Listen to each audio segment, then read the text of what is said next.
Welcome back to my channel. Got another video with the Rush. So today, something that I actually just helped a guy with this morning, draining the air compressor tank that controls your shifting. So I'm going to walk you through all that in this video. It's very simple, just a few quick tips and tricks to getting it done and making sure you get as much moisture out of there as possible. Yeah, so let's go ahead and get started. All right, so first things first, we need to jack up the back of the car. So our goal here is we want to jack it up as high as we can.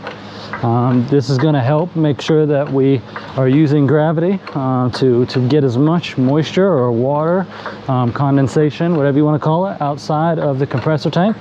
So I like to just take my jack and take it to the top.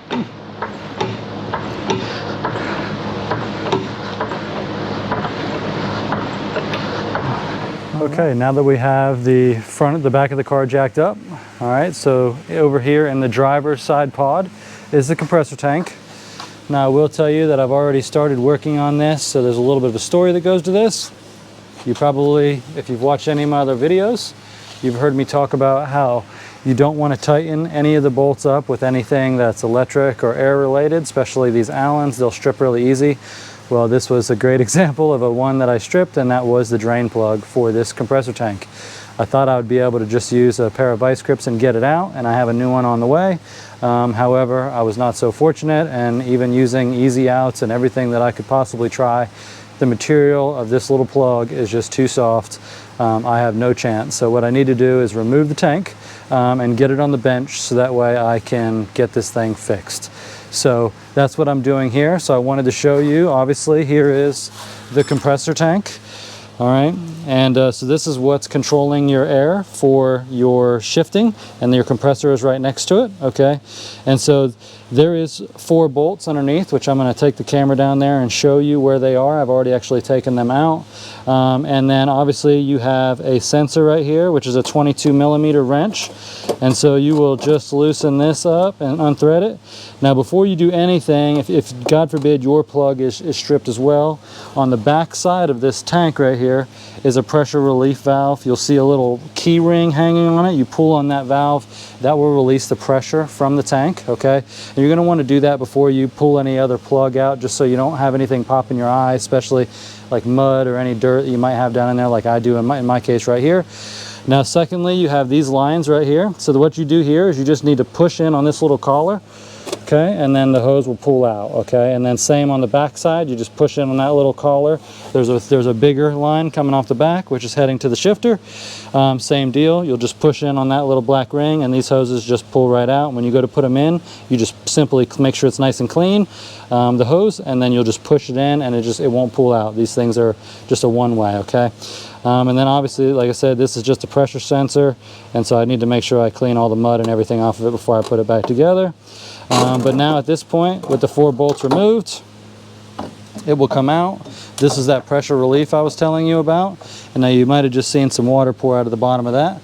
It hadn't been too long since I drained it last. Okay, now looking here, it looks like I need to cut off these zip tie rings to get this excess line.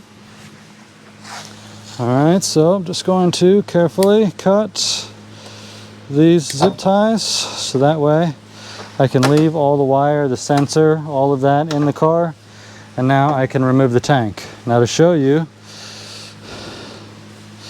here is the bottom of the tank, okay? Make sure I have this in the camera. Here's where your 4 bolt holes go through. Obviously this thing sits down in there in this direction right here. Your quick release valve inside facing towards the back, okay? And then this is your drain plug. As you can see, I've tried a few things to get it out in that little tight spot, so I'm going to try some things on the bench and see if I can't get it out without boogering up the threads of the tank, so I don't have to re-tap it or replace it for the worst case. But nextly, I'm going to take the camera and I'm going to stick it down here. Don't mind if there's a cat or anything here, but your bolts are right here. Okay, there's 1, 2, 3, and 4. Okay, and you can actually see the light coming through them there. So those would be your 4 bolt holes that remove your tank. Okay, I'll be right back. I'll get this thing on the bench and we'll check it out. Okay, now we got this thing on the bench. I put it into a vise. Now I just want to kind of show you, this is the drain plug that you'll be using. This is where the sensor was. So this is facing the bottom of the floor towards the front driver's side tire, okay? And so this is the plug that's easier to get to. There is a plug on the back side, but with this thing mounted in the car, you're simply working in the blind. I'm not saying it can't be done or drained from there. I guess I could have just left this stripped plug in there and just used the other plug from now on, but that's just not my style.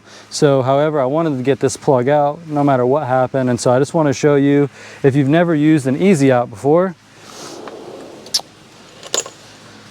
here's a bigger version of what's in there right now. And so essentially what these are designed to do is go into something like that to be able to turn lefty-loosey and be able to extract something. Now, drill a hole, small one, smaller than the size of your easy out that you're using, okay? So depending on the size of the easy out, depends on the size of the hole. Goal is to get this to set down in your hole after a few rotations of maybe a little bit of digging and creating some grip. Once it does, it will lock itself where it will not turn to the left. Now sometimes you can put a drill on there and pull it out with a drill, but in most cases you're best off using something that will lock on there that you can actually do manually. And so that's what I did in this case. Same tool that you would use to thread. I just pulled this out of one of my thread kits, okay? The tap and die sets, I guess you would call it. And so again, now there it is, I'm breaking it loose and walking it right on out. Now I'm gonna have a little bit of metal I need to blow out of the inside of this thing from drilling that hole. But as you can see, I was nice, good, and through that, grabbed a hold of the outside and removed that bad boy. And so that thing is removed. But essentially when it was in the car and I jack it up, you're basically pointing this towards the front of the car and you're getting the back of the tank to be higher than the front. Obviously the reason why we're doing that is you have moisture in here, and the goal is to get as much moisture out of that hole or water as possible. And so by jacking up the back of the car, you're just aiding in that. So my normal procedure is I would remove that core while the back end of the car is jacked up, let it spew. It's going to pop this thing out. So the best thing to do is, it's a 5mm Allen. And so the best thing to do is use your Allen to thread this thing out. That way when it pops at you, it will stay in your Allen and not just shoot across the shop floor and you're searching for a tiny little plug. In that case, you're going to see this like white, milky looking, watery stuff come out. Sometimes it won't be a whole lot. Sometimes it might be a good bit. Just depends on how long it's been. Now I would recommend, depending on where you track at, the moisture levels of where you track at, to do this maybe every 2 weekends. Maybe some people would say sooner than that. If you ever drive the car in the rain, even if it's just one session, drain it out immediately after that session, as the compressor intake will be picking up water and pumping it into there, and that thing will fill up with water rather quickly. Once it fills up with water, that's less place for air to be, hence therefore you might get a couple shifts before it just runs out of air, and it might miss a shift or not give you a shift. Most guys suffer from downshifting issues when they have a water issue in there, because it takes a little bit more effort, I believe, for it to downshift. But yeah, so if I still had this mounted in the car, I would just simply put the plug back in with some fresh Teflon tape. Okay, so you're going to want to wrap that plug with some fresh Teflon, stick it in there, snug it down tight, not too tight. Obviously this is a soft plug and you don't want to strip it out like I did. Now the side piece to that I will add, and maybe everybody has their preference. While I have that plug out, I do turn the ignition on the car, the red switch, flick it up, hit the power on. Your compressor will instantly kick on. Now I only let that run for 2 or 3 seconds. Again, if you watch it closely, you'll see just a little bit more moisture spray out of there when you do that. I would not recommend running it too long. What you don't want is you don't want to have an issue where you're freewheeling that pump. I don't know how well that pump is with freewheeling, and I wouldn't want to burn it up. So I think just 2 or 3 seconds is enough. And then again, just Teflon, put your plug back in, and you're done. That's all there is to it. Draining it out is super easy. You don't need to remove the tank like I did. Again, I only did this so I can get this out. Now I've got to wait for Rush to send me a new one, but I am going to clean this thing and put it back in the car and mount it all back up. And so that way I'm ready to go when my plug gets here from Rush. I think Blair's mailing it out to me today. I'll show you all how I put it back in the car, and so I'll be right back. Okay, now we're back. We got it back in the car. So first comes to first, I'm going to bolt this thing in through the bottom of the floor. Okay, I know you're not going to be able to see me. It'd be kind of hard to show you that. But I sat it on place where the bolt should be. And so now the trick is just going to be lining it up to where the bolts get threaded. So I think once you get one and get it started, I'd probably pick the opposite corner and work on getting that one started. If you can get those two, then chances are the other two should line up, right? Theoretically speaking. Let's see, I got that one. Now let's go for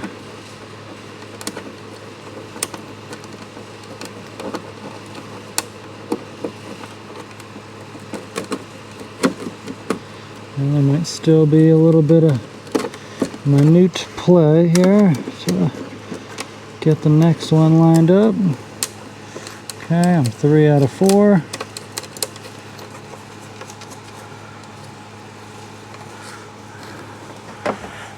Now one thing I will show you is on these, like all of your body bolts, you have a washer. Okay, and you can see these will get a little scratched up. This is actually from bottoming in the car out, and this one here I actually had to tap this Allen in there to get it to open back up to accept the Allen.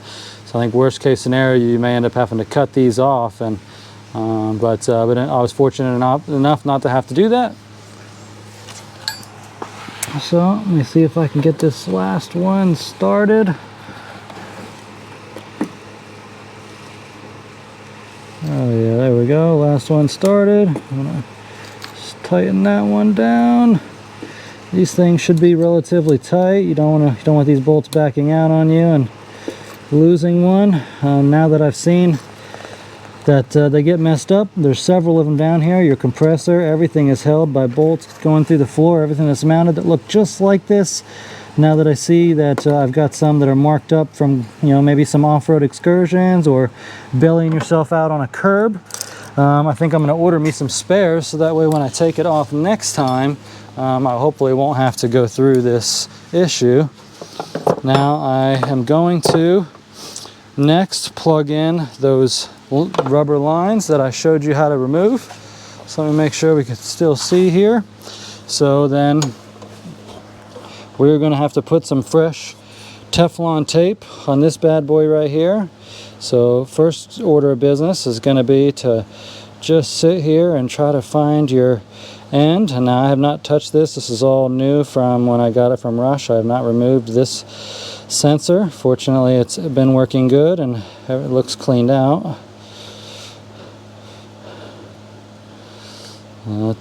Sometimes getting this stuff off can be a little finicky, but usually once you get it started, unraveling it typically isn't too bad. Now, if you've never dealt with Teflon tape before, there's no science behind it. I'll give you a few tips and tricks to it here in a minute when we go to rewrap this. So for one, I want to make sure it's nice and clean. I want to make sure that the end is nice and open. Maybe, I might give it a little blow. So let me grab my Teflon.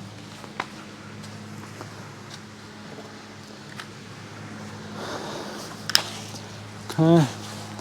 Now, Teflon tape is Teflon tape. I don't care what color the band is. This one is green. You can get it blue. There may be differences that I'm not aware of, but I assure you that I've used them all on all sorts of applications and they all work fine. So now the thought process is here is I'm going to try not to block the camera when I show you this. But you just basically start it at the end, stick your finger on it, and you're going to wrap it. Okay, now the thought process here though is you want to make sure that the end of it is not facing in the direction of the way you're tightening it up. And so I'll give you the illustration once I get this done. Now I'm just holding a little bit of top pressure on there, giving it a couple wraps. You don't want to do too much, and then obviously we want to make sure that that end is not blocked so it can do its job. So now I'm just going to pick it around. This is simply just to make sure that the threads seal. Okay, so to make sure that we don't have any issues, I want to make sure that I peel that all nice and open. Now what I was speaking about before is this is ending here. So now when I tighten this up this way, okay, it's not going to unpeel or unravel the Teflon. Okay, that's what you don't want, and I know you can't even see it. But so this is ending right here and it's wrapping this way, okay? So when I go to tighten it down, it's gonna reinforce it nice and tight in the location that it is. If I would have wrapped this the other way and had it ending here, and it was wrapping from this direction. When I went to go tighten it up, it's going to peel the Teflon back. Now, it may still seal just fine, and it may be just fine, but the proper way to do it is to make sure that when you're screwing it in, it's working with your Teflon to tighten it down, not to peel it back. So if this was a left-hand thread, this would peel this way, see? And this is what would happen when I went to go thread it in, so in which you don't want that. So being that I'm going to thread it in this way, it's just going to make it good. All right, so I'm going to go ahead, get in here, tighten this down. So I know you probably can't see what I'm doing here, but just gonna get it started. These are fine threads, so they can be a little tricky. Okay. We also have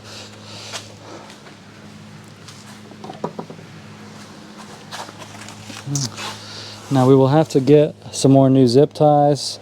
Now I could tell that this is binding this up because this tube is zip tied to the sensor wire, and I don't want it getting all bound up too much here. So I'm just going to undo that to give myself a little bit of room and make sure that this stays and doesn't get all raveled up tight. I don't want to damage that electrical line. But so now when you put Teflon on there, in a lot of cases, it's going to be a little bit harder to thread in. Not very hard, and you don't need to tighten it super tight. Okay, you're just essentially snugging it up. So we're going to just keep in mind you're using a long wrench, so you have a lot of leverage. So you maybe grab a little bit closer to the end. Okay, and okay, that's good and that's tight enough. Now I want to make sure that this line is not all raveled up. Now you might remember when I took this apart, this line was actually on the bottom, okay, of the compressor, and that's okay. In my case, I do not want it to be back on the bottom like that. I'm going to put it up on the top right here, just so that way next time I remove it, it's a little bit easier for me. Okay, so next thing, this line here, this rubber line, okay, we just want to make sure that it's clean of any debris, and you're just simply going to plug it in, and that's not going to allow it to back out. All right, so now all I had to do was just simply push that in till it stops, and it should go in, you know, maybe about an inch or so, and then now it's not pulling back out unless you were to push in on that collar. Okay, now there's also another one of those on the back side, and that one is the one that heads towards your shifter, okay, and actually puts the air to your shifter. Again, making sure that it's clean, just plug it in, give it a little tug, make sure it won't pull back out. All right, now essentially that's it. It's completely reinstalled. Obviously I'm still missing my plug. Once I get that from Rush, I will fix that. Now this wire here, we're simply gonna ravel it up just like they had it. And then I will put a couple zip ties on this, and I'm gonna zip tie it to this upper bar up here, okay? So I will be right back once I get it all looking pretty and show you what it looks like when it's done. Okay, and just like that, it's all put back together. Now, whenever I get that plug from Rush, I will want to put Teflon tape on that as well. But that is essentially what you do when you want to drain this. So obviously, if you're not a dummy like me and don't strip that plug out, like right now I have the back of the car jacked up in the air, you'll come in here with a 5mm Allen, you'll take out that little plug. When it comes out, it's going to pop out, it's going to spew a bunch of little milk and condensation, just a small puddle. I mean, if you're getting an excessive amount, you need to do it more often, okay? But it's going to give you some moisture there, some water, some, you know, whatnot. It might be a little milky looking. And then you're going to just clean the Teflon up, put new Teflon on it, put it back in there. And like I said, you can cycle the red power switch on and let the compressor run just like this. See it? There we go. And yeah, maybe 2 or 3 seconds, and again, if you'll get a little bit of extra moisture out of there, but that's all there is to it. Put that plug back in, snug it back down, and you are good to go. The water is drained out of it, nothing more to do. All right, thank you very much for watching my video. That is how you do an air compressor drain and or tank removal, replacement, whatever you need to do. Fix a stripped plug if you're a dummy like me and strip it. But thank you so much for watching the video, and stay tuned. Make sure you like and subscribe to my channel. And I'll have a new video up for you all soon.